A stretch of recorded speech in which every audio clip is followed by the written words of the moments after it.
Indikasi kegagalan buat saya sudah muncul sesungguhnya di 2015. Ketika saya menyebut bahwa pertumbuhan ekonomi Indonesia di 2015 itu tidak mungkin lebih dari 5,2% dan di bawah 4,9%. Padahal dia mencanangkan 7%, itu berarti gagal. Yang kedua, kegagalan itu paling nampak adalah pada nilai tukar.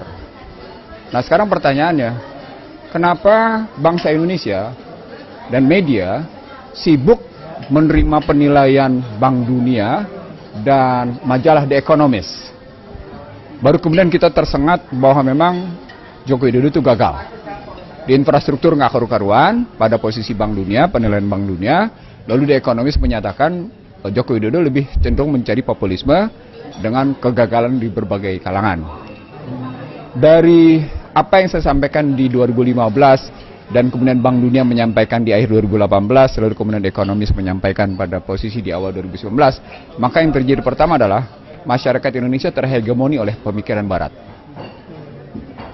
Masyarakat dunia terhegemoni oleh namanya penilaian-penilaian Barat. Dari perspektif seperti ini berbahaya.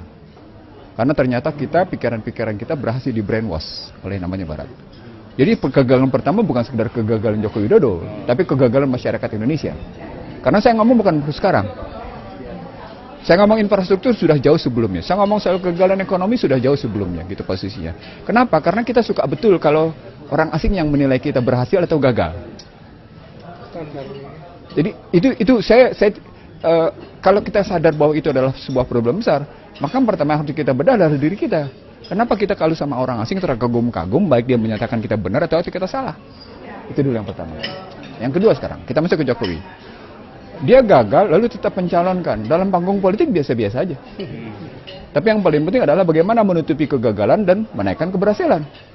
Nah, apakah itu menjadi hoax atau bukan hoax itu nomor 2. Tapi kalau kita mau mengebangun politik kita berdasarkan politik akal sehat, kalau pakai istilah Gerung gitu ya, Rocky Gerung. Tapi kalau saya bukan sekedar politik akal sehat, politik yang basisnya 3.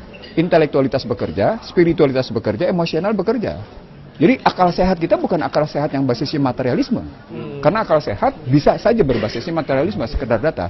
Tapi juga akal sehat yang didasarkan atas posisi spiritual kita. Kalau kita bicaranya kayak gimana? Saya ingin mengatakan harus ada konsistensi, harus ada sikap istiqomah antara akdun bil qalbi, iqrarun bilisan, amal bil arkannya. Sikap kalbu kita, ucapan kita, dan tindakan kita.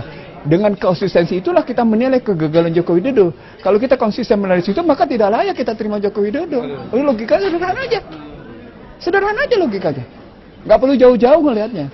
Dengan kalau begitu, maka ya kita mesti cari pemimpin yang memang pertama konsisten akan pemikiran, konsisten akan sikapnya. Bagaimana bedanya gampang? Kita urut ke belakang. Dengan begitu, pemilihan sikap pemilihan kita bukan karena apa-apa, tapi karena memang ada kesatuan sikap, istiqomah tadi, dalam rangka menilai seorang pemimpin yang 3 indikatornya. Dia melindungi pengikutnya, dia mencerdaskan dan menyejahterakan, yang ketiga yang paling berat. Dia membangun keyakinan kepada pengikutnya, bahwa pikiran-pikiran dia, kebijakan-kebijakan ke depan adalah benar. Nah kalau pakai bukunya Michael Hart, cuma 1 pemimpinnya. Muhammad Rasulullah. Terima kasih. Assalamualaikum. Salam.